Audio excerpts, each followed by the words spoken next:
We'll call the meeting to order. I invite you to join us with the Pledge of Allegiance.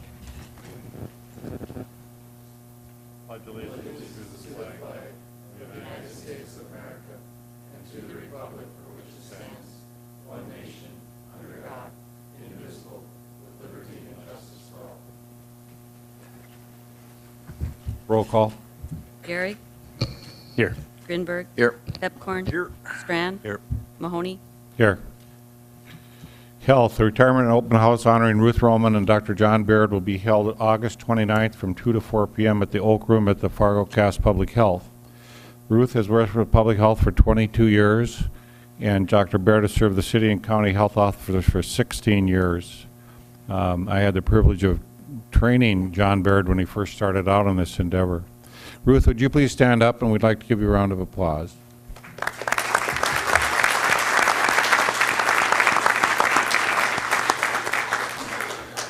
Grubb is trying to talk her out of it, but apparently there's something about retirement that has great appeal for her. So, Fargo Cast Public Health Clinic has implemented new hours starting today. They are Mondays and Thursdays from 7:45 a.m. to 6:30 p.m. and Tuesday, Wednesdays, and Fridays at 7:45 a.m. to 4:30 p.m. There have been no changes in the services, but they're trying to be attractive to couples that are working and have a little bit better hours for them. Library. The library has a new book bike, which can bring books and other materials out into the community. The bike has a mobile hotspot and tablet and acts like a mini library branch where the staff can create new cards, check out materials, and make sure people know all about the resources and the variety of events going on in the library. Apparently that's all through the town, so that'd be kind of nice. There were 1,933 children registered for the summer reading program at the library. This year, the children completed 27,870 hours of reading and 6,730 hours of activities. Program highlights at the library this week includes a school supply bingo Tuesday and Wednesday. Author Melissa Schmalberger, also known as Miss Simplicity, will stop by the library Wednesday to talk about her latest book, and the Kindergarten Success Storytime series starts Saturday with a session titled Let's Love Books. Police. This is a little suspicious. For the third year in a row, Chief Dave Todd won his first place in the Chiefs and Sheriff's Burger Cook-Off.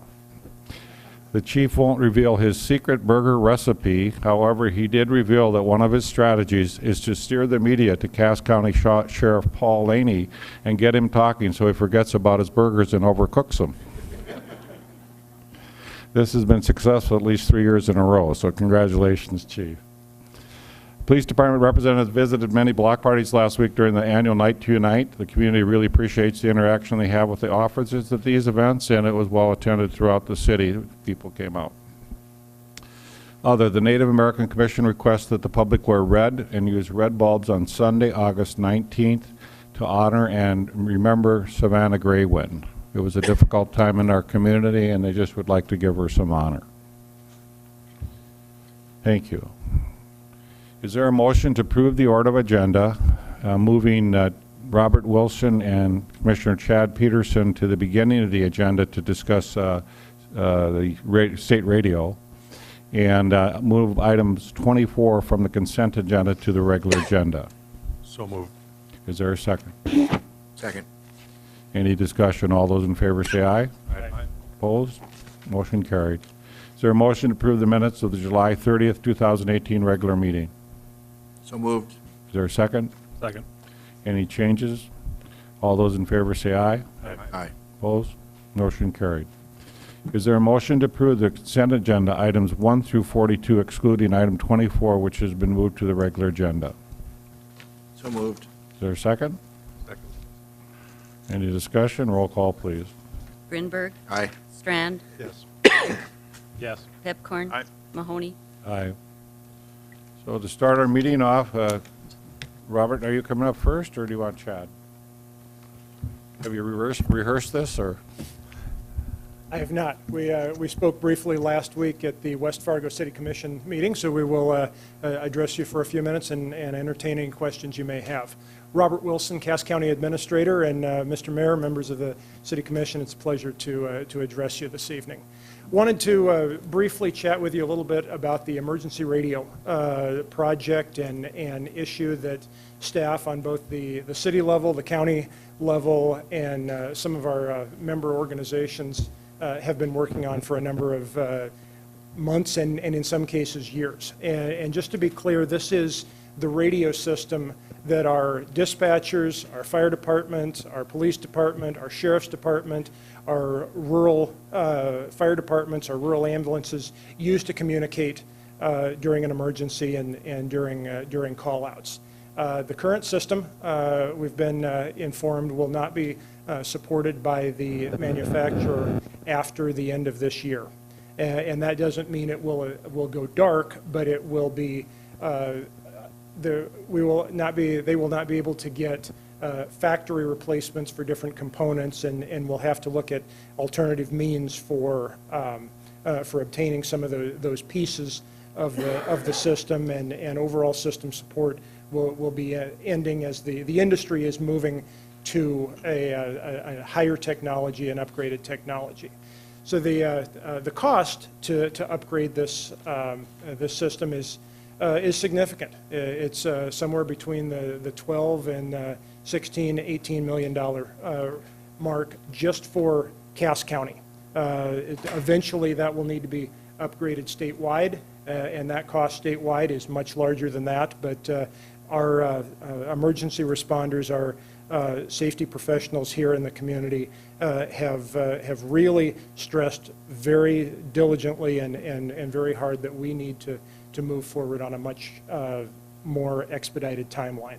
To that end, when the County Commission passed their provisional budget last Monday night, they did include mills within that county budget to pay for the cost of this upgrade over approximately 3, possibly 4 years, and they included a resolution to possibly bring this forward to a vote to put that on put that on the ballot for a sales tax to raise the revenue needed to pay for this emergency upgrade. I have with me this evening Commissioner Chad Peterson, who may wish to discuss with you some of the pros and cons of the different funding options. But that is really the critical need that we are facing in the community as a whole that needs to be addressed, and unfortunately it's not going to be a cheap solution to address this very real need. I would be open to any questions if you have of me, but I would otherwise turn it over to Chad Peterson with your Robert, if you just stay up at the podium until Chad gets done, that'd be fine. Absolutely. And just so the commissioners know, I did send an email to the county commission just to say we're not sure where we're on this item. I didn't know where you as commissioners, we've not voted on it or anything, and this is really for information so we could be informed. So Chad, thank you for making the time to come over. Mr. Mayor, Commissioners, while this is an important item, I also want to talk about the rampant fraud and corruption in the burger cook-off that has happened over the last 3 years. Our sheriff has taken second place for some reason again and again. We'll address that probably later. With that, as Mr. Wilson stated, it's been about 7 years since we've been aware of the problem. I've been in office about 6 years. I've lobbied in the state legislature two of my previous sessions that I've been available to, and I'll be doing it again regarding the funding of state radio. State radio is an estimated $150 million, and in reality, statewide, and probably it's much more than that once we start really digging into things. As Mr. Wilson said, right now we have an estimated cost between $12 million and $17 million for the county of Cass. And that again includes everything from fire protection, our rural ambulance service, City of Fargo, City of West Fargo, and all the services that our citizens expect and deserve. How do we pay for it? And this is one of the things where, this is the main reason why I wanted to come take a bit of your time today. We can talk about the technical aspect for hours and hours and days, and I'm the wrong person to ask about that. When it comes to how the radios work, what mechanisms takes place to make them safe, what makes it safer for a community in general, for a county in general. I'm here to talk policy. I'm here to be as transparent as we can and get your input. And I know, Mayor, Commissioners, you've not taken a poll on this. You've not parlayed yourself and asked any questions. But what we've done, as Mr. Wilson said, is two things. We put the mechanisms in place with our funding. Our final budgetary vote will take place in October. In October, we can, if we so choose, reduce the millage. We cannot go up. So right now, within our budget, we have 4.5 mills that would stay on property taxes for plus or minus, depending upon how the numbers came in, between 4, 5, 6 years. Get it fully paid for with local taxes. I don't support that. Here's my reason why. First and foremost, we have 30,000 people that come to Cass County to work. We have countless others that come to Cass County for entertainment. We have countless people that come for education, for medical services, for whatever it is. Those people need to participate in the costs. And why do I say that? Well, if someone from Detroit Lakes, and Mr. Wilson and my other commissioners, and I've said this in West Fargo too, are sick of me hearing me say this, but if someone from Detroit Lakes is coming in for a bison game and they dial 911, Detroit Lakes Dispatch is not responding. It's our responders that are responding. For that reason, I think they need to participate in their own safety. Putting that burden solely on property tax, for me, is a struggle. I realize it is a possibility. We do need to do this. But again, for the reasons I mentioned prior, I really struggle with solely dropping on property taxes for some period of years, again, between 4, 5, 6 years, and maybe more. It just depends on how taxes work, right? The other mechanism we have is sales tax. We have the opportunity to put a sales tax vote on the ballot in November, half-cent sales tax. My goal would be to do something similar like we did with the jail. We put the policy in place when the numbers are there. See, I think it's a 9 or 10 month cycle. We sunset it early. That's how we did our jail. We taxed our citizens for the jail. We taxed our citizens slightly for an expansion on the jail, and it sunset months early because we didn't need any more revenue. That, to me, makes a world of sense. We have those that are going to benefit, participate, and when the tax is taken care of, when the fees are taken care of, when the widgets are bought, we stop the tax early.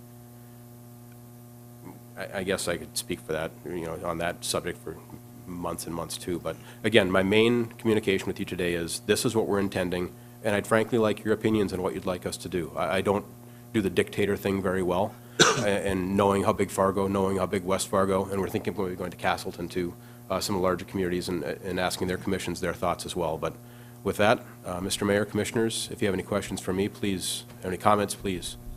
Couple of questions. Commissioner Grinberg. Maybe Chief Todd's part of this as well. If I recall, the city of Fargo, we were going to use services for a period of time in Minnesota until North Dakota was able to catch up with its infrastructure investment. So that's question one, where are we at with that?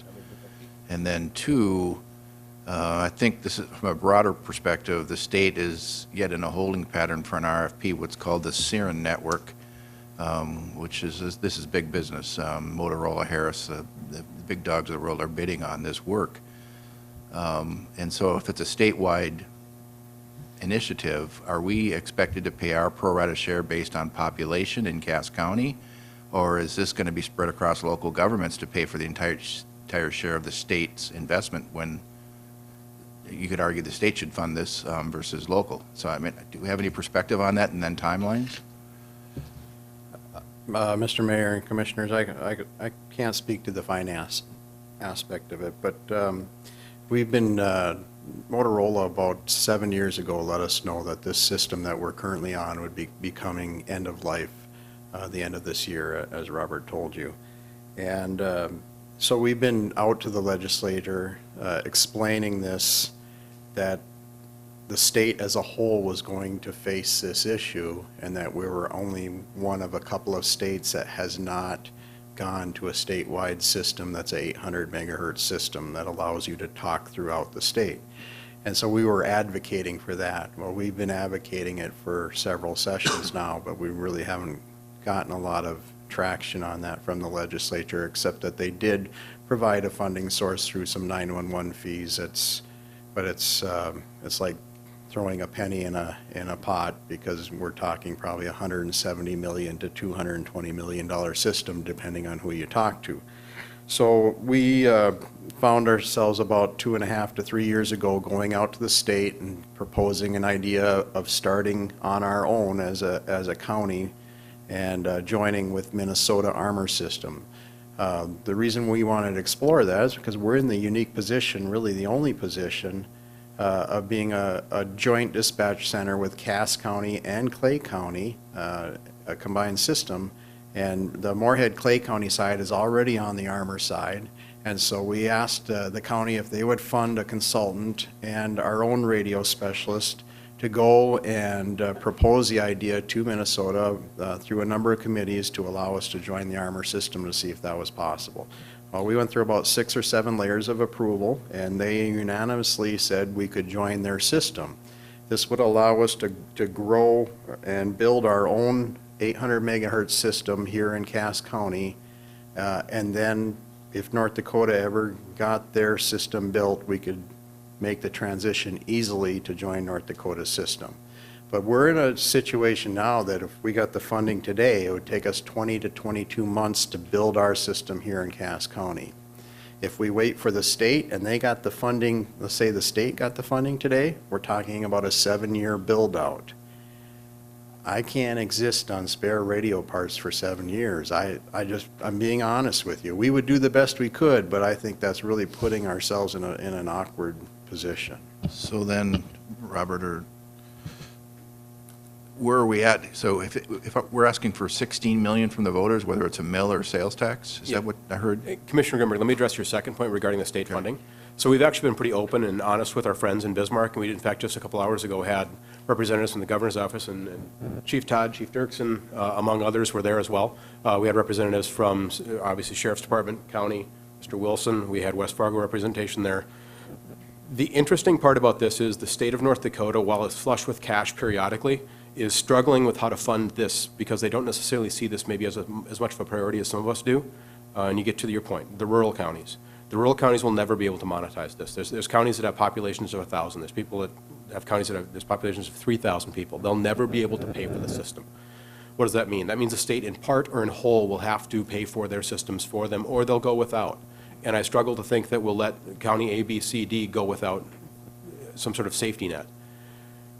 What we'll be doing then is proposing through our state legislators reimbursement for the expenditure we're going to have. And the reality is, whether it's in the rural counties get 90% paid, 10% local, who knows what that funding mechanism will be, A, and B, the proportions it'll take.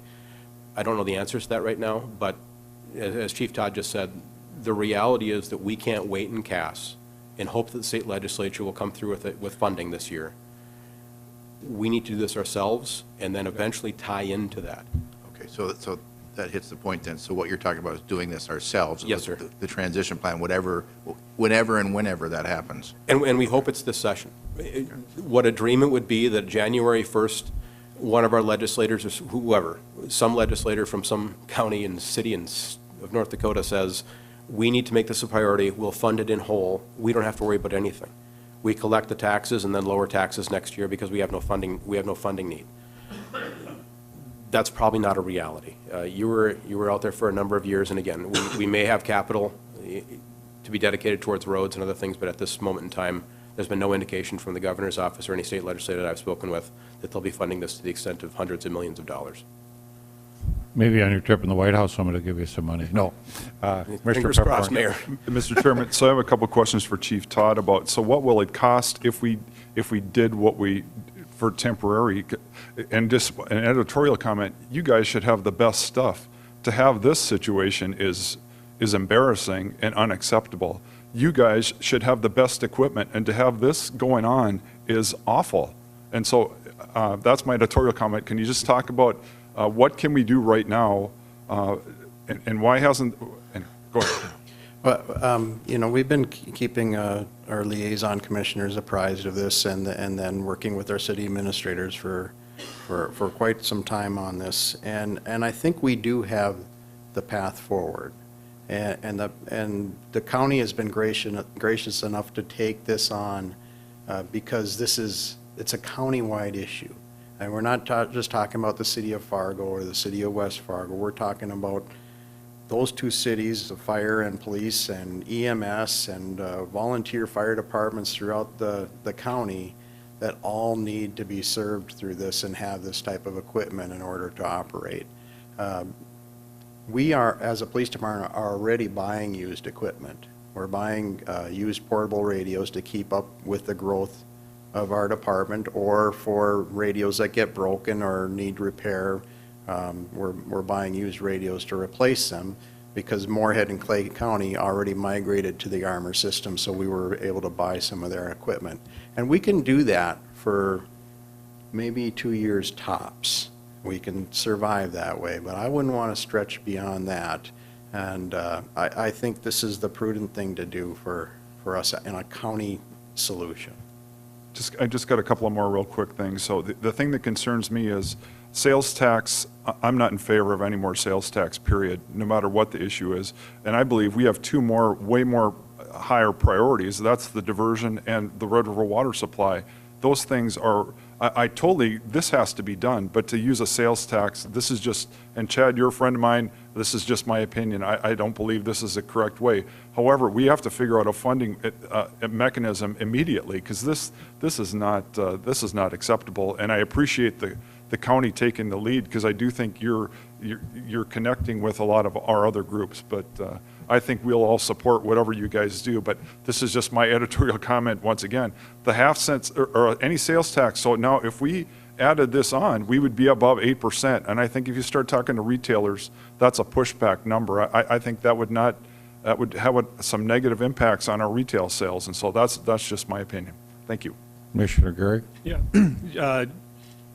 Do we need $15 million today before we start transitioning, or do we need $5 million this year, $5 million the next year, and $5 million the year after that? Because that is a binary choice then, because if we're doing property taxes, that is going to take a number of years. If we do a half-cent sales tax, for example, I believe you guys make $15, $16 million a year in your half-cent sales tax. Mr. Mayor, Commissioner Garrick, we can phase it. We won't have to buy every widget today. And that's what Chief Todd was actually talking about in terms of how we're getting this thing implemented. We'll be actually hiring someone, and actually I think it's one of your old lieutenants, to sort of foster this through, because we have a lot of squad cars, you have a lot of squad cars, we had a lot of widgets we have to replace, and that takes time. That's that 2-year period. And if we have to through the county, we'd have to bond it and finance it that way. Ideally, we'd simply write the check for it, but we don't have that kind of liquid cash laying around. So to answer your question, we don't need every penny today. We can figure out how to phase it over time, and should that be the answer, that we'll figure it out, Commissioner. Sure. And then just to continue, so I agree with you that the property tax is putting the burden on the people who are here, not necessarily just the people who are using it. The other option for the half-cent sales tax is, or the other upside is, that it'll be voted in, right? You have to have the people of Fargo and Cass County say, yes, we do want this, and we can sunset it then. Property tax mills tend to linger. They tend to hang around even after the fact. If we can vote, we can tell the people of Fargo this is exactly what it's for. Once it's paid for, it'll come off, and then it's done. And also, if it's not required that we have $16 or $15 million today or next year, then maybe a quarter-cent sales tax or something less that'd be less impactful to people than a half-cent sales tax right on top. So let me just say, at the end here, that I agree with the position or the direction you guys are heading at this point. Mr. Strand? Thank you, Mayor. I'm just curious about technology. With this world of ever-changing, escalating, fast technology changes, what's down the road? Is the Armor system going to be the next system? Or are there other avenues of technology coming around the corner that we probably should be aware of? I'm guessing people are studying this, but I'm just curious the options. So, Mr. Mayor, Commissioner Strand, I'll do my best as the least technologically apt person in this room probably right now. Essentially, and that was the meeting we just had about an hour ago, that one of the concerns the county commission had was, what's going to happen next? The rumor has been that we'd be investing in these widgets, and that a year or two from now, with technology advancing at the rate it has been, they'd become obsolete. That's not the case. And as an example in the meeting we just had was referenced, the state of Minnesota is entirely on the Armor system, and they'll be supported at least through 2026, if I got my number correct, or is it longer than that? Yeah, well, they said 25 years total, but they just re-upped their contract. So long story short, Commissioner Strand, if we were to invest in technology today, it would be usable for tens, and if not 25, 30 years plus. Further, if the state of North Dakota, through the RFP process that Commissioner Grinberg talked about prior, they're looking at an LTE system, so similar to your phone, right? So this basic technology is how our future will be. There's some doubt, and I'll leave it at that and let your technical experts, your chiefs, talk to you. There's some doubt as to whether that is truly the technology of the future, and if it is the technology of the future, when it will actually be applicable. An example was they have, Chief, I'm going to call it Dirksen here, there he is. Chief Dirksen just had a conversation with someone from one of these folks that represents the LTE technology, and they have an app. It's essentially, what he said was, it's essentially your cell phone you have in your pocket. And it was, he said it perfectly. I wish I could have been there to see their face. He said, great, so I'm a firefighter.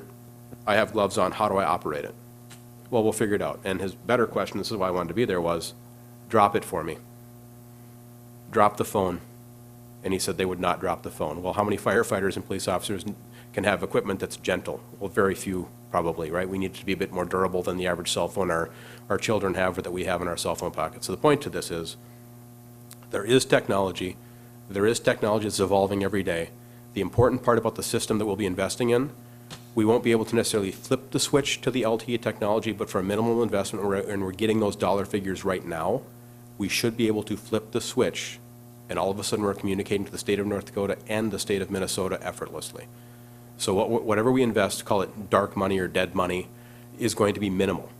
And if we don't do it and we wait patiently, we wait for another uncertain period of time, it may be a year, it may be 10 years, we don't know when our friends in Bismarck are going to act. And hopefully it's sooner rather than later. But regardless, whenever they do act, it's still going to take a period of years for us to implement whatever they choose. So if they don't do anything this session, just a guessing game, right? If we don't do anything this session, we rely on our friends in Bismarck. We then wait 2 years for the next session. Let's say they act, oil is $100 a barrel and we're flush with cash, sales tax, income tax. We will then have a technology implemented and in action 4 years from January. I'm not willing to wait that long, sir. Knowing full well that the technology and the money we're investing right now is not obsolete the day we buy it. Just for timetable, Chad, you're going to decide between a sales tax or a mill levy increase. What is the timetable when your commission has to decide that?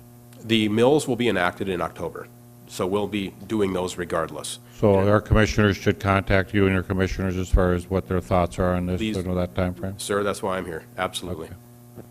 Any other discussion? Thank you for your time, appreciate it. Thank you, gentlemen. Good luck in Washington. Item 43, appointments to the Planning Commission. Recommended motion to approve the reappointment of Shara Fisser and Miranda Tassat and the appointment of Jennifer Holtz to the Planning Commission for 3-year terms ending June 30th, 2021. You have my recommended appointments. Move for approval. Is there a second? Second. Roll call vote, please. Grinberg. Aye. Pepcorn. Aye. Gehrig. Yes. Strand. Yes. Mahoney. Aye. Item 44, public hearings, Black Mountain Addition and 3185 Main Avenue, approval recommended by Planning Commission on 6/5/18. Zoning change from a general commercial to limited industrial and public and institutional conditional overlay, agricultural to public and institutional with conditional overlay. First reading of the rezoning ordinance and a plat of the Black Mountain Addition. Donald Kress, you have a lot of stuff to explain here. Yes, sir, Commissioners. Thank you. Good evening, Commissioners. Donald Kress with the Department of Planning and Development. As the mayor has suggested, for a small and seemingly simple plat, there's a lot going on here. So we'll just take you through this. Plat is located here. This is the 3100 block of Main Avenue. There are 2 existing businesses here, and there is Cass County Drain number 10 goes across here. Their existing business owner here, Mike Arnold, purchased this lot from the BNSF Railroad, and his goal was to include this lot in these 2 lots and have a larger lot for the expansion of his business and his other partner's business over here. They're 2 separate businesses, but these business owners have been working together on this plat. So the zoning is rather complicated, as the mayor read there. The existing businesses here in the sort of grayish tan are zoned limited industrial. This piece of the railroad property is zoned general commercial, and this unzoned piece of the drain is zoned agricultural. So 5 things are going to happen here. Let me just look at this plat. This is the actual plat here. There are a lot of lines on that plat. Let's go to a little simpler version of that plat. Oops. Oh. This is how the plat's going to look. This is lot 1. As you see here, it's built in. It's added this railroad property. This is lot 3, which has added the railroad property. And this unplatted portion of the drain is actually, at the request of the Southeast Cass Water Resources District, created as a lot in here. and then its easement continues under here. So there's actually a drain easement area. So the drain doesn't move at all. It just gets a little more officialized, one might say. So actually, 5 things happen here. One, we add the former BNSF property, this part here, to lots 1 and 3. We create lot 2 for the drain. We continue the easement for the drain up through here, and then it goes on farther to the north. We rezone the property so that all the developable property is zoned LI, limited industrial, and we rezone the drain lot now from ag to PI, public and institutional, which is the appropriate zone for government-owned lots like this. And the conditional overlay just restricts it to a couple of uses for parking and circulation and drain-related activities. The Southeast Cass Water Resources District does have an agreement with the property owners that they can use this area for circulation. They're already driving on it, so they have actually an official encroachment and agreement, which is something that's just between them. Your commission doesn't approve that, but it's just between them. So there's, like I said, a lot going on in this plat here. And there is also a waiver for drain setback. This is an underground drain here, commissioners. It's been covered up since about the 1980s. There is, as you see, a 37.5-foot easement on either side here, 37.5, 37.51. So 75 feet overall. Again, this is underground. It's a Cass County drain, but it's underground. It's in the city. The city is responsible for maintaining that drain. City engineer reviewed and said that this is sufficient room to be able to get in and get at the drain. No additional drain setback is required. Normal, when you plat near a drain, there's 175 foot on either side drain easement required, but those are for open drains. This is an underground drain. It's not conceivably ever going to be an open drain again, so the existing easement is sufficient. There's that zone change. The zone change ordinance for this project prepared by the city attorney's office is in your packet. We have received no comments in opposition for this project. We would like to note that the Southeast Cass Water Resources District did work with the city and the applicant on this. So this had, railroad, drain, title from the 1890s. There's a lot went into this plat. And the applicant, Mike Arnold, is with us this evening and may wish to address the commission. The staff and planning commission's recommendation for approval is stated in your staff report and shown on the screen. This concludes staff's presentation, commissioners. Thank you. Thank you, Donald. Is anyone present who wishes to speak to this rezoning? Is anyone present who wishes to speak? If not, we'll close the public hearing. Do I have a motion? Move for approval. Is there a second? Second. Any further discussion? Roll call vote, please. Grinberg. Aye. Gehrig. Yes. Strand. Yes. Pepcorn. Mahoney. Aye.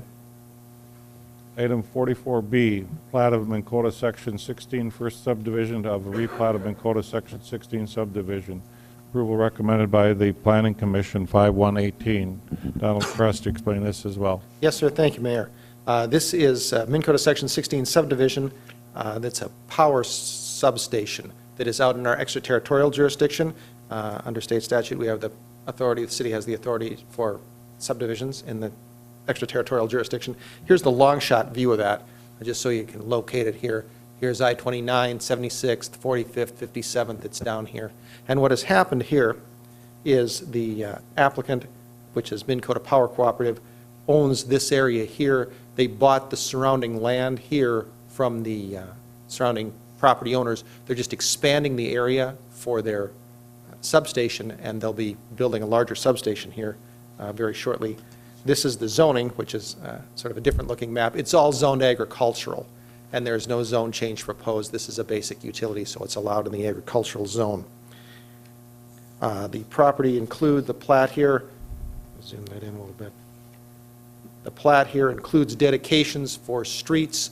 76th, as we know, is a future arterial, so there's a 100-foot dedication for the future widening of 76th.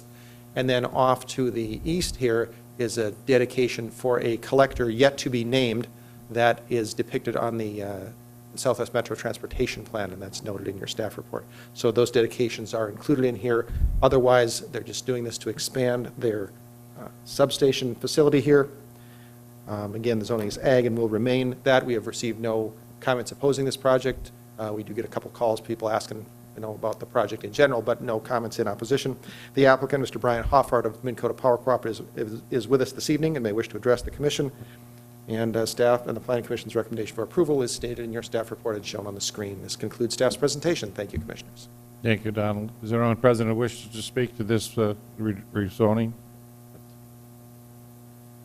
Does anybody wishes to speak? Hearing none. Do I have a motion? Move for approval. Is there a second? Second. Any further discussion? Roll call vote, please. Grinberg. Aye. Gary. Yes. Strand. Yes. Pepcorn. Aye. Mahoney. Aye. Thank you, Commissioners. Thank you, Donald. Special assessment of nuisance abatement fees. Explanation by Steve Sprague. Good evening, Mayor and Commissioners. Annually, we prepare a list of code enforcement and nuisance abatement, and so commonly they're Dutch elm disease removal, some boarding of dangerous properties as code enforcement. Nuisance abatement could include snow removal or shoveling of snow or mowing of lawns that aren't being kept up properly. So we have a number of lists today, and property owners were provided proper notice. I don't know if you have any questions. Commissioner Strand? Thank you. Steve, I'm just curious if you could remind us, didn't we recently enact a new policy regarding tree removal on people's properties where the specials get spread over more Longer time? period of time, Is correct. that in effect with this list, That will be in effect for next year's list. but not for this It was list? not in effect for this list. Mr. Garrick? So people are notified that they can remove these trees themselves if they want to. That is correct. $4,600 seems like a lot of money to remove, is it tree or trees from some of these properties? The individual ones, I would have to have the city forester come up and, As long as people had. Scott's here, I'll explain that. As long as people had the opportunity to remove them themselves. 'Cause I've had to have trees removed myself, large trees, and it costs $1,000, So just making sure people knew that they had the option to Yes. remove it themselves. Okay. Scott, you want to explain it? They all have the opportunity, if they choose to do so, to get estimates and have the tree removed on their own. If they fail to do so, or if they ask me to help them out, then I'll get estimates and proceed. How long do they have to do that? And once they receive notice, how long do they have? We want to know within 7 days what the plan is. This time of the year, it's very difficult to try to get a tree out in 7 days, even though that is where our ordinance goes. But as long as we know that there is some action being taken and progress is being made, yes, we do need to be a little more receptive. So what is it usually for one tree? The cost, it's going to vary, $200 to $5,000. It really depends on the location, the challenges of the site, backyard, front yard, targets that are around the tree location. So in my neighborhood, just about 5 houses down from me, a couple trees went out. Am I going to get nervous about what's happening to my boulevard trees? Or do you guys check the whole neighborhood at the same time? Yeah, we do probably 4 city sweeps every summer, every season, looking for diseased elm trees. Okay. It's a question. Mr. Grinberg. How often do we get into, maybe use the word negotiation or trying to settle some of these issues before it makes, official approval on this list? For example, I'm looking at a letter I received. This gentleman is referencing his daughter who was assessed $175 for snow removal. And the point he is making is that when the city is called because of a complaint, goes out and moves the snow. In this case, it builds up big berms, and then with melting, it causes a big ice slab, which further exacerbates the issue caused by the city, where this person, with their full-time job, et cetera. So any of these unusual where you try and work these out before they get to an assessment of this nature? And look at, the conditions out there, because according to this, they go on and say, well, if we put a new sidewalk in, that wouldn't be ice buildup because of, snow removal trucks and et cetera. Just curious. So the Public Works Department handles the snow removal. I don't know if Ben is. Here comes Ben. Ben's here, he's coming up. Good Good evening, Mayor. Good evening, Commissioners. Yes, we work with property owners. If they contact us, we give them extended time. What we do is we give everybody 24 hours to either notify or come back and contact us and say, okay, I got a problem out here, I'm working on it. And then our office associate works with them on a daily basis until they can get it cleaned. Now, if they reach a point that they can't, then we order in the sidewalk cleaning. The cleaning takes place. Then we deal with them when they get their bills, because they get a bill, and then it takes about 4 or 5 months until it gets assessed out. So that whole period, we work with them. They can contact Public Works, and at any point, we can see what we can do to. So if we pass this tonight, and if this person hasn't had any conversation with anybody at the city, and I give you this letter, you can go back and renegotiate if you need to? Steve says I can. Steve says yes, Ben says whoops. I'll look into it. According to this, there's been no follow-up, so I bring it up because this isn't brought to my attention, so. Yep, absolutely. Mr. Strand. Thank you. I'm just curious if our intention was to give people the option of spreading their specials over more time with, for example, the bigger bills for tree removal. Is it impossible to do that for this list? Or is there any flexibility if they need that time? Because to get hit with a $5,000 bill due in 1 year, and our intention here is to spread it over time. Sure. So our policy, what we're following is North Dakota Century Code, and it's following the nuisance abatement policy. What we did with the change where we're going to spread it over a 5-year period is that we set up the possibility for somebody to come in and petition the city for the assessment. And so the approval that we asked for from the commission was, are you okay financing this over that period of time? With the list that we have this year, we don't have anybody that signed a petition requesting that additional time. If that's something you want us to look at for the ones that are on here, we can certainly make that contact. We have a little bit of time. The assessments won't go to the county until the end of October. So I could, if that's your direction, I could do that and reach out to them. And if they want to sign a petition to extend it over a 5-year period, we could do that. I don't know about the rest of the commission, but I know this came through community development and we voted on it, and it seems to be our intent. I'd be very open to that. What is it now? So they get this now, how long do they pay these off? It's a 1-year assessment. 1-year assessment. So John, your recommendation is 5 years? That's what the policy was, that it was approved by this board. But again, we need the They have to petition to homeowner get the to 5 year. petition for it to make it 5. So what change would you seek? As I understand it, they would have the option to petition for these bigger bills to spread it over more time. But it's 5 years. It'd be 5 years. Yep. And that's for tree removal. Correct. So they can do that now. You're just saying, They get the can't- public to know. They can't for this list unless we authorize them to allow them to. Correct. That policy wasn't in place at the time that these trees were removed. Okay. And it's not very many of these items. It's just, and especially the bigger ones, but. Correct. And a number of the ones on the list that you're looking at, since the list was published and the contact was made, a number of people have come in and paid these off. So we actually are down to probably about 8 or so that are left. So And- for the sake of advancing the topic, Mayor, I move that we authorize our staff to reach out to these folks with the tree removal bills to alert them that if they need to petition for more time to pay, they can for the ones on this list. Does that adequately cover the motion? Would that? And approve the list? And approve the list? And approve the list otherwise. Is there a second? Second. Garrick seconded. Any further discussion? Now, would that be approving the list as well, or is this just a way of handling this? Your motion is to approve this as well as that It's amendment? to allow them, the tree bills, to have an opportunity to petition for more time and to approve the list otherwise, as Okay. is. Roll call vote, please. Strand, Yes. Gary. Yes. Grinberg. Aye. Pepcorn. Aye. Mahoney. Aye. Hearing on a dangerous building located at 427 15th Avenue South. Bruce Arlson to speak. Good evening, Mayor and Commissioners. We are here in regard to a dangerous building hearing for 427 15th Avenue South. And that's per ordinance 2104. I'd like to start out by talking a little bit about our dangerous building ordinance. It is titled dangerous building ordinance, but it covers several aspects of properties in the city.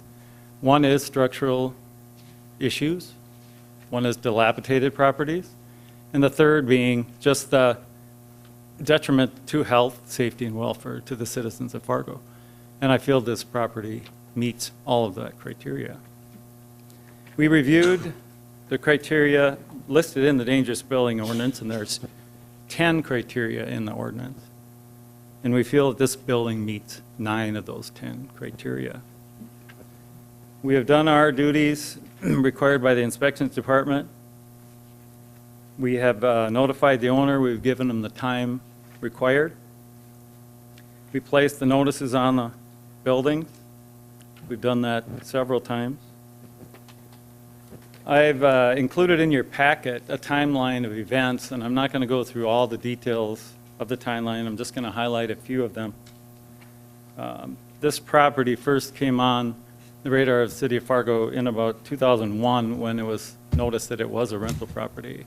It was a single-family home, and the first rental inspection found 27 violations at the property. Ever since that time, we've been out on rental inspections, and I really feel that the property has not been in compliance almost since that day.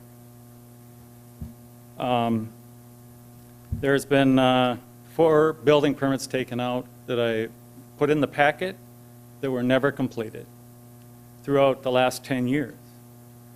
There was plumbing work, mechanical work, electrical work, all done. A couple permits taken out at different times, never finished, no calls for inspections. I went back and looked at past history. We received complaints all the way since 2001 till the current day. And in 2012, this building was placarded as a dangerous building at that time. And I don't know the real reason it was removed, other than maybe a permit was taken out to correct some of the issues of the building. And that was part of the 4 permits that were never finished on this property. We looked at services to the building. Per Exxon Energy, gas was shut off to this property in 2006.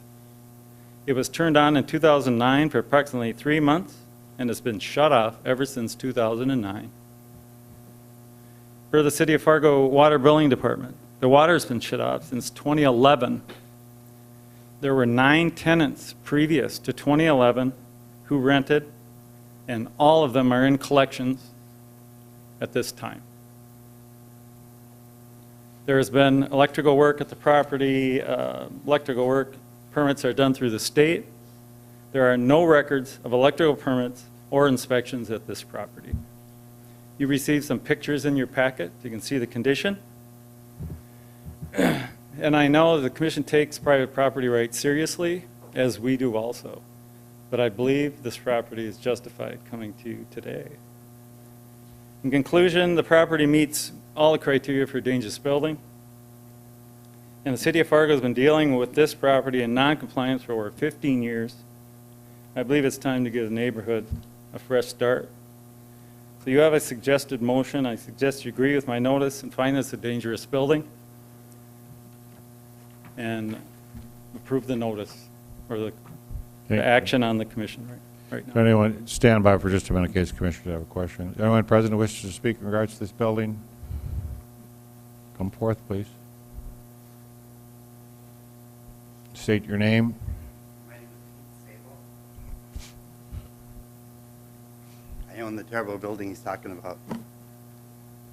I know he makes it sound really bad, but the assessment value of it has gone up over the years. Right now, it's $176,000. I had an appraiser look at it today. I intend to put another garage on it. I put half of it, the top half of the building is brand new. I've got the steel siding for the bottom half that's already at the location. I've always paid the property taxes on it. I have 40 houses in the Fargo area, and they're not getting a lot of calls on that one. This particular house was a fellow that rented it. He got his money from a tribe in California. He was a member of that tribe, and he got between $18,000 and $23,000 a month. And he had 2 little girls, but he had a history. And he said, I wish I could just someday own my own house, and I would take care of it. And I'm a Norwegian, and I've never been accused of being smart. And I told him, let's do a rent-to-own. I said, and if I pay the rent on time every time. I said after 4 years or 5 years, we'll do a formal contract for deed on it. He always paid his rent.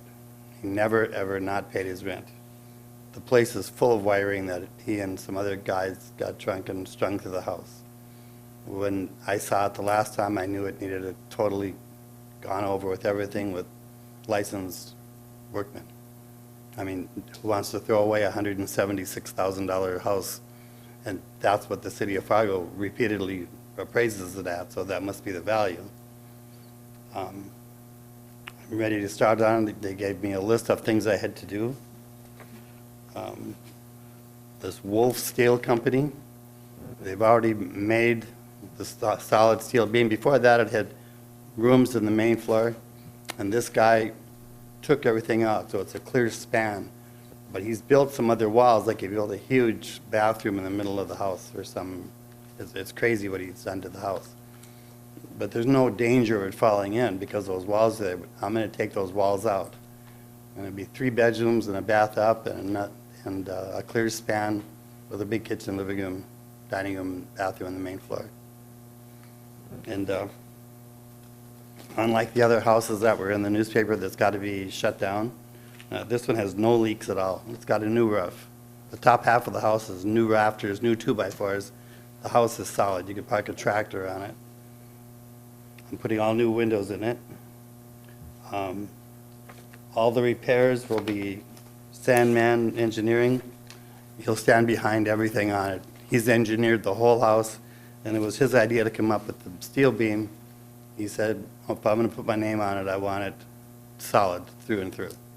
And all the engineer plans are here, and the same with that steel company. And I've already paid them in full for their fix on it. And the house will be worth well over 200. If I can, I've taken permits out before that have been uncompleted, but it was for a garage, and at least 2 of them. And I've been a diabetic since I was 9 years old, and I had a gallbladder go out, and I had my heart go out and been operated on that. And then about a year ago, I went into complete kidney failure.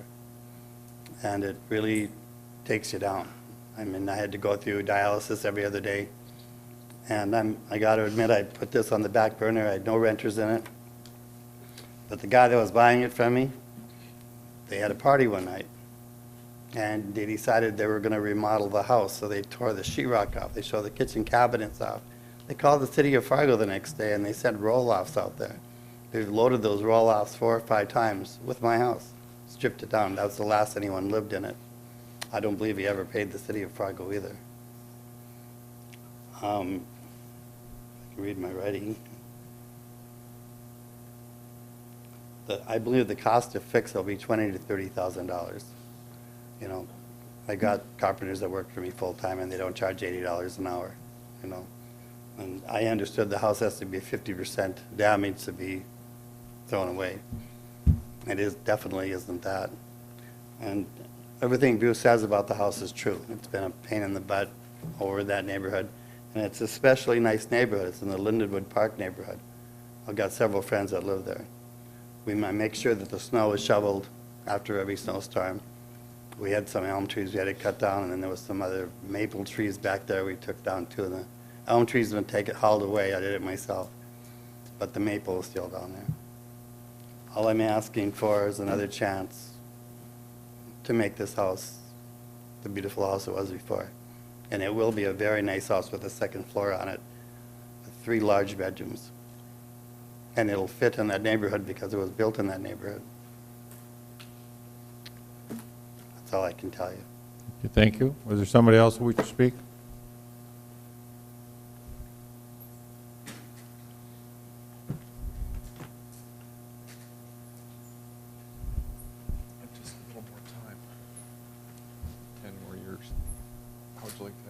ever held that for 10 years. Don't break your femur. Good afternoon, Mr. Mayor and Commissioners. My name is first initial J. Michael Johnson. For the last 33 years, I have resided at 435 15th Avenue South, 2 houses down from Mr. Sable's house. For the past 20 years, I have observed the property at 427 go through a continuing decline and deterioration. I am here today in full support of the city's plan for the demolition of number 427. As previously stated, there are no utilities in the building. The grass gets mowed and the snow gets shoveled when neighbors pitch in. That's when it gets done. Currently, and for some time, a sheet of plywood has been nailed over the rear entrance. There may be a door Try to behind stay it. close to the mic because the There may TV be a door audience can't behind hear you. it, there may not. But a sheet of plywood nailed to the wall sometimes is laying on the ground, allowing all, easy access for all kinds of critters, as well as all kinds of people. The backyard consists of a pile of used rafters, 3 to 4 years they've been there, an appliance, I'm guessing is a washing machine, an awning, 3 trailers, a pickup truck, overgrown weeds, and a pile of used siding. I firmly believe our neighborhood deserves better. Thank you for allowing me to speak. Thank you.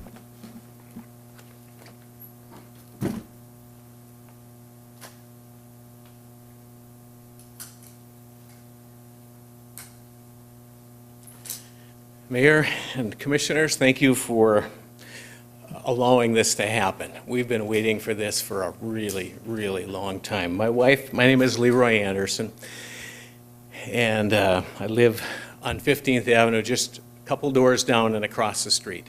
And I planted a birch tree in front of my living room window so I didn't have to look at the house. And it's a beautiful tree now, and I can't see the house, but it's there, and all you have, I wish you would walk by it and walk around it. My wife and I have lived in that house for 27 years, and so we've seen the entire life cycle that was described here. And a lot of this is redundant, okay, but it's been poorly maintained. For many years, it wasn't mowed at all. I finally went out there and the weeds were 12, 14 inches high, and I mowed it myself. And I kept mowing it until I could, I literally had to push the mower and then stop and push the mower and stop. And then I sprayed with weed killer, and I killed the weeds along the side of the house. Another neighbor across the alley mowed the back. An old guy that's probably, well, a lot older than me and a lot older than anybody in this room, who was a very healthy man. The city sidewalk never gets shoveled, or rarely gets shoveled. I've been out there with my snow blower, and of course that means I have to go across the street and mow through the boulevard to get to the sidewalk, but I've done it just to be a good neighbor and to look out for the mailman, for the neighbors that try to walk by, for hikers that walk by. They mostly walk on my side of the street. For 10 to 15 years, I guess about 12 years officially, it's been vacant and uninhabitable because of the code violations. They could not have. I called the city, and this is a number of years ago, and it was basically told, well, there isn't much we can do because we don't really have any way to force people to tear down houses. And so I was very excited this summer when I saw that you're finally taking some action to get rid of these places. They need to come down. Then while I was condemned and, quote, uninhabitable, I saw people coming and going from the house, and I'm sure it's the guy that he was talking about, but I called the police. I said, it's not supposed to be inhabited. I saw a guy walking in with a bottle of champagne and a couple of glasses and a girl under his arm. I called the police. Finally, they said, you should stop calling because there's nothing we can do. He's not living in there, but he's certainly doing whatever he feels like doing there. So anyway, I'm very happy that you've given us the opportunity. I hope you will approve the plan, whatever that is. I guess I was hoping you were going to say, yeah, tear it down, and I'd be the first to make an offer on the property just so that we could keep it vacant, or perhaps build a habitat house there. It is probably worth, in my estimation, $20,000 to $30,000. And you would spend all of that to demolish it. So, thank you. I also have, if you're interested, I have petitions from several neighbors who couldn't be here, and I'd be happy to give them to you. Give it to Eric or to Bruce to be fine. I have another neighbor, Krista, and she wrote a letter to you guys. Do you remember that? Yes. It was back in June. She's too timid to come up here, but I think it's in the public record, and she's kind of the one that got this, I think, the ball rolling. So again, thank you. And I think there's one other neighbor here who wants to speak. Thank you very much. Thank you. Closed public hearing. Can I have a motion? We got one more. Oh, I'm sorry. Thought you weren't going to talk. Oh, I'm sorry. Okay. There's two of them. Good evening, Mr. Mayor and Commissioners. My name is Teresa Roberts, and compared to the folks who've already spoken from the neighborhood, I'm relatively new. I've only lived there for 20 years. But I would like to... Can you bring the mic down just closer Yeah. to your mouth? Yeah. Short people. I would like to start by thanking the city inspectors and others for the recent work that they've done to address this issue and get this building up to code or removed. I realize there are many steps that need to be taken in the legal process to give property owners the time to get their property in compliance, but I think the facts that have been shared with you in your packet and with the presentations tonight make it clear that our neighborhood has been waiting a really long time to get this addressed. So based on the facts presented and his actions over the last 20 years, there's no reason to believe that this house is going to be fixed now. We've heard this before, and if he was serious about fixing this house, it would have been done years ago. I think it has demonstrated a lack of respect for the city and for the city employees and for our neighborhood, how this property has been handled over the years that I've lived there. He has continually used this property as a dumping ground, failing to maintain the yard, and on the rare occasions the property has been rented, it's been rented to people who don't respect the neighborhood or the neighbors. The facts in front of you, although I think it's been corrected, the packet makes it look like the junk complaints stopped in 2011, but that's not because the junk was removed. It was because people gave up. The junk is still there. I think that's been clarified today. It's true we live in an older part of town, but it's also true that our neighborhood looks out for each other. And we try to support each other and be tolerant when the lawn isn't mowed exactly on time, or the snow isn't removed exactly on time, or the gardens get a little out of control. We're not nitpickers in this neighborhood. Truly, we're not. Many of us have to-do lists for our own property. We really do. But the house at 427 is an extreme example of neglect, and it's a blight on our neighborhood. So I would ask that you accept the recommendation of the city inspector's office and find this a dangerous building, and instruct the city attorney and the city employees to take the necessary steps to get rid of this building. Thank you for your time. Thank you. Anybody else? Now we'll close public hearing. Can I have a motion? No, thank you. I'll make the recommended motion for Mr. Terrellson, and I have a comment afterwards. There's a second. I'll second. You want Bruce to make comment? No, I want to make a couple comments. We're done with public. This, Can I say anything? No, we're done with public. It's not going to be a debate. I'm hopeful tonight that this motion passes. This, I hope, will send a powerful message that we're going to work within the parameters and the law of private property rights, but we're also not going to tolerate dilapidated properties and allow codes just to go ignored. And my 2 years on the city commission, that's one of the things I've heard loud and clear as somebody who has a planning portfolio is the balance of neighborhood preservation and moving our community forward and respectful of property rights as well as the codes that we should be enforcing. And so this is an example I hope sends a powerful message that it's a new day at city commission chambers.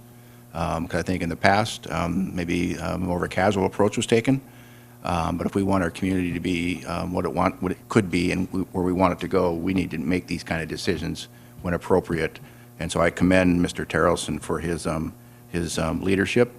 And as the last comment, you will also note in the budget steps that we've taken, we're also adding a position for his team to work with neighbors and do the right things, and then check and balance when we need to as a city commission.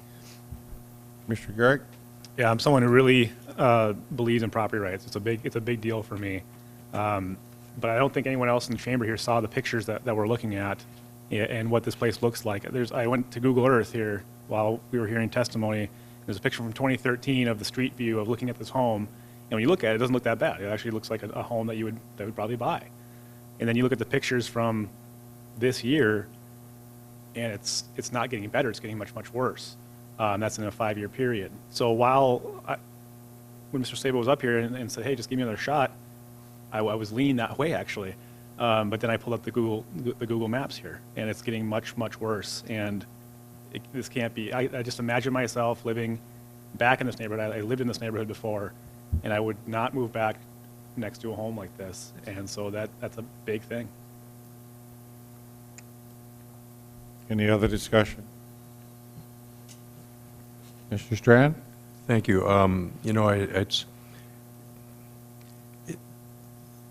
When people engage with our neighborhoods, it becomes very clear that they're challenging us to watch out for them and to protect their investments and their interests and the integrity of their neighborhoods. And we just can't continue down this path where we don't listen to those neighbors. Mr. Sabo, I know you have a lot of property in town, and I know you've had some health issues, as you alluded to, and I hope you heal well and recover well. But we need to take care of your neighbors too when we buy into neighborhoods. We need to watch out for them. And if I had a sense that this would change tomorrow, I would give you every ability to do that, but I don't think that that's going to happen. I'm going to, like Commissioner Greenberg, stand with the neighborhoods leaderships and the neighborhoods that are asking for our guidance and for our inspections and for our code enforcement and for our standards to be upheld, and we owe them that. So I think it's long overdue that some of these properties are coming to the front of to be addressed, and either people do it or you know the consequences now going forward. Roll call vote. Greenberg. Aye. Pepcorn. Aye. Strand. Yes. Garrick. Yes. Mahoney. Aye. Item 45, resolution authorizing issuance and sale of $126,500,000 City of Fargo Sewer Revenue Bond, Series 2018A, and resolution authorizing issuance and sale of a $20 million, $229,000 bond on the City of Fargo Sewer Revenue Bond, Series 208, 2018B. Ken Costin to explain. Yeah, Commissioners, good evening, and I wondered if you might want to take 45 and 46 kind of together. They're identical in structure. Okay. That's another bond of $23,950,000. That's correct. These are state revolving loan fund loans from the state of North Dakota. They operate a revolving loan fund pool of capital financing assets at the state, so we'd be accessing this revolving loan fund pool. It is a subsidized program through federal funds that helps buy the interest rate down. The interest rate is 1.5%, which is an excellent rate and then they assess a 0.5% administration fee to offer this program over a 30-year term. So the amortization schedule has been set at 30 years. It's a very good program. We've used it at length on other infrastructures for utilities, water and wastewater specifically. I don't have any real comments on this other than this is the final phase of financing to be able to ramp up the sewer construction and then also to provide some more infrastructure connectivity for regional elements for the water utility as well. As you know, the water utility is currently nearing completion on construction. These are additional elements that will help us with our regionalization efforts. So we'd ask for your approval of these two loans, and if you have specific technical questions, I'd love to refer those to Troy Hall and James Hausauer, who direct those utilities. Commissioner Garrick. Obviously, it's a great loan. It's something that we need to do. You know, when we have a growing population, so with that growing population, we saw that need, and we went forward with the water plant. And you know, one thing I thought was very interesting was that when your population grows, the water usage didn't go up commensurate with that. It actually kind of plateaued a little bit. But now we're selling water to West Fargo. We're able to use those extra MGDs to actually make money for the people of Fargo. We can do the same thing here with the sewer plant. The sewer plant, though people are using less water, that means that the waste is, what do you want to call it, more condensed, I guess? I don't know, it's thicker, you know, low flow toilets and those type of things, people being more conscious of their water usage. So while the MGDs are not going up the same way the water does, you still have limitations on how much you can treat it at a single time. So in order to continue to be a growing community, in order to be a regional provider, we need these things, and this is going to be another project that's going to be fantastic for the city of Fargo. It's going to take a number of years to complete, and this is a great way to finance that.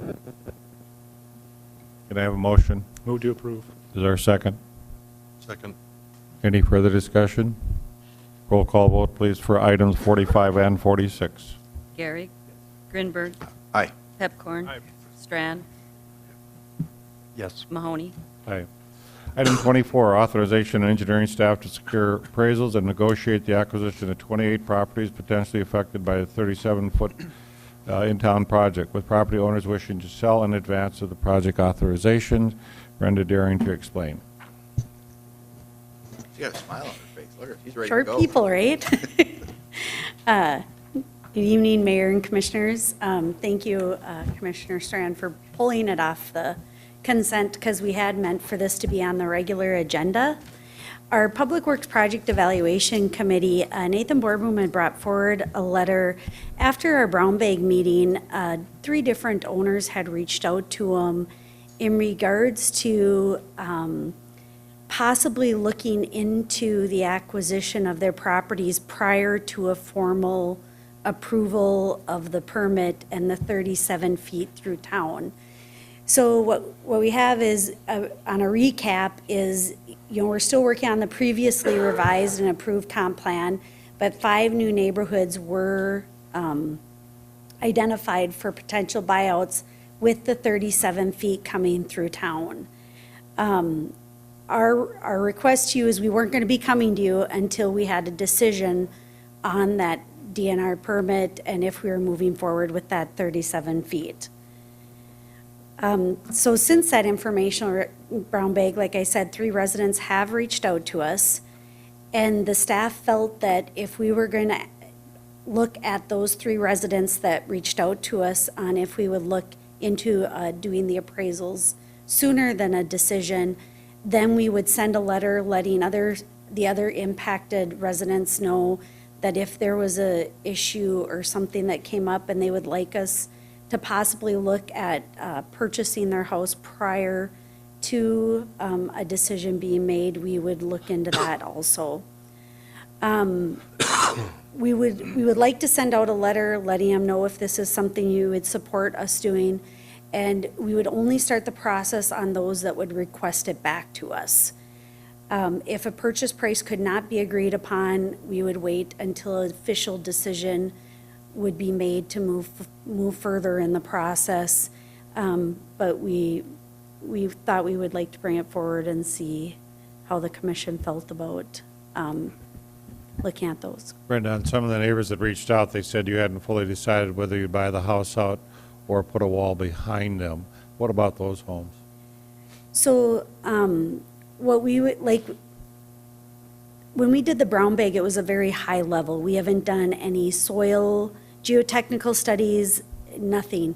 I know some of the residents have reached out to Nathan and talked about, you know, would there be possible to do a levee behind us? And those are the ones that would like to stay and that maybe are on the fringe of where the levees would be. And so we will be working with them.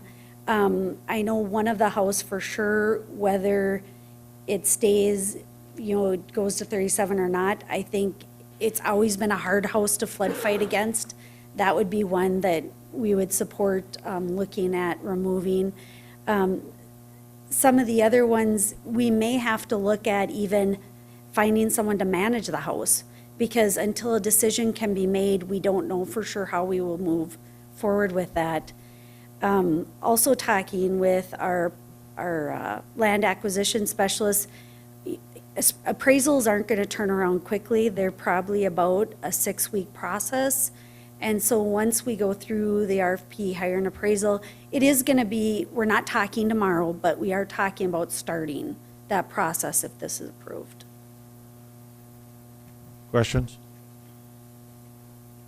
Commissioner Strand, you pulled it. Do you want any questions? I did, and thank you, Mayor. I'm just, I thought we should all be aware of this more than anything, but the question I have inevitably is if we don't get the permitted project, what's the implication to these homes? You know, and so that's where I'm at, is do we move now or do we not move now? And I hate to put the cart before the horse and presume we've got the project, we all hope we do, and that the permitting will happen, but that was my overall concern, was what if it doesn't happen? You're correct. And so in our discussions with them, there is a chance that if for some reason the 37 isn't permitted, and whether we go back to the 35 or how we want to move forward, we may resell their house. We would put it back on the market and resell it, would be one possibility. You know, some of the requests are medical-based. Some of them are estates that now that we've made this proclamation of what the 37-foot impact is, it's very hard to turn around and sell. Okay. Can I have a motion? Move to approve. Is there a second? Second. Any further discussion? Roll call vote, please. Gary. Yes. Pepcorn. Aye. Grinberg. Aye. Strand. Yes. Mahoney. Aye. Any other business? Commissioner Grinberg. Just a comment, Commissioner Garrig probably already knows this, but I know if he doesn't, he'll be interested.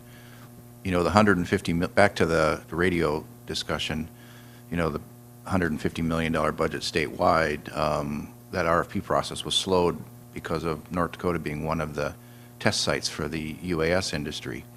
And there's competing interests about spending or not competing interests, but the logic is, should we spend a little more and get the bandwidth and the infrastructure, the receivers, to be able to have UAS activity beyond line of sight in North Dakota with the investment with state radio. So that's part of the delay at the state side, let alone how they're going to pay for it.